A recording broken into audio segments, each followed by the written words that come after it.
दोस्तों हाथी एक अक्लमंद जानवर होता है। लेकिन ये एक जंगली जानवर है जिसका असल घर जंगल है। मगर अफसोस इस बात का है कि दुनिया में कई जगह इन हाथियों से सर्कस वगैरह में परफॉर्म करवाया जाता है। आज की अफसोसनाक कहानी भी एक ऐसे ही हाथी के मुतल्लक है।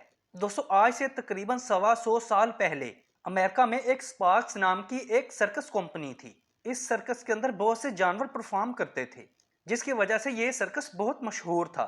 लोग दूर दूर से इस सर्कस को देखने के लिए आते थे। ये 1898 की बात है जब इस सर्कस में मैरी नाम की एक हथनी को शामिल कर लिया गया था। उस वक्त इस हाथी की उम्र सिर्फ 4 साल थी। मैरी को एक ट्रेनर मुख्तलिफ करतब सिखाता था ताकि वो लोगों के सामने परफॉर्म कर सके। दोस्तों कुछ ही अरसे में इस हाथी ने अपने ट्रेनर से बहुत कुछ सीख लिया था। बच्चे हों या बड़े, सब मैरी की परफॉर्मेंस को बहुत शौक से देखते थे। वक्त गुजरने के साथ साथ ये हाथी बड़ा होता गया और इसका वजन तकरीबन 5 टन हो गया था। लेकिन कभी भी इस हाथी की वजह से किसी को कोई नुकसान नहीं पहुंचा था। लेकिन फिर एक अफसोसनाक वाकया पेश आ गया। दोस्तों ये 1916 की बात है जब रेड एल्ड्रिश नाम का एक आदमी इस सर्कस में काम करने लगा। ये आदमी सर्कस के किसी भी काम से वाकिफ नहीं था, लेकिन इसके बावजूद इस शख्स को मैरी जैसे द्योकामत हाथी को संभालने का काम सौंप दिया गया। कुछ ही दिनों के बाद मैरी सर्कस ने अमेरिका के शहर किंग स्पॉट्स में परफॉर्म करना था। दोस्तों इस दिन इस शख्स को मैरी पर सवार होकर इसे कंट्रोल करना था। यह आदमी इस हाथी पर सवार हो गया। शुरू शुरू में तो सब कुछ सही चल रहा था, लेकिन फिर चलते चलते अचानक मैरी एक जगह रुक गया। इस वक्त इस आदमी ने लोहे का एक नकीला रॉड इस हाथी को चुभाना शुरू कर दिया। दोस्तों इस हाथी से यह तकलीफ बर्दाश्त नहीं हुई, लेकिन तभी इसने कुछ ऐसा काम किया जिसकी किसी को भी उम्मीद नहीं थी। इस हाथी ने अपने ऊपर सवार आदमी को एक झटके से नीचे जमीन पर फेंक दिया। जैसे ही ये आदमी जमीन पर गिरा तो इस हाथी ने अपने पांव से इस आदमी का सर कुचल दिया।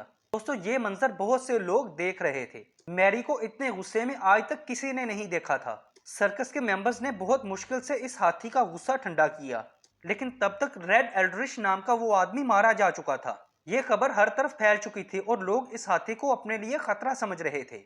इसीलिए शहर के लोगों ने सर्कस के मालिक चार्ली पर दबाव डाला कि इस हाथी को जान से मार दिया जाए। दोस्तों चार्ली जानता था कि अगर इसने लोगों की बात ना मानी तो ये लोग इतने ज्यादा गुस्से में हैं कि ये खुद ही मैरी को मार डालेंगे।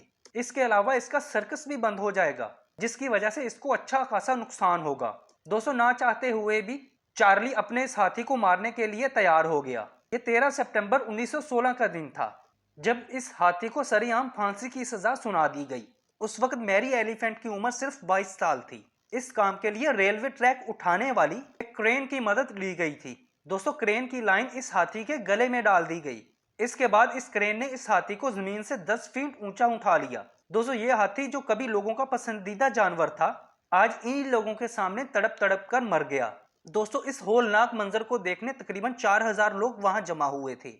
लेकिन यहाँ पर सवाल ये पैदा होता है कि क्या इस हाथी को सर्कस में होना चाहिए था? इसने एक आदमी को मार डाला, लेकिन इसमें कसूर उन सर्कस वालों का था जो एक जंगली जानवर को अपने फायदे के लिए इस्तेमाल कर रहे थे।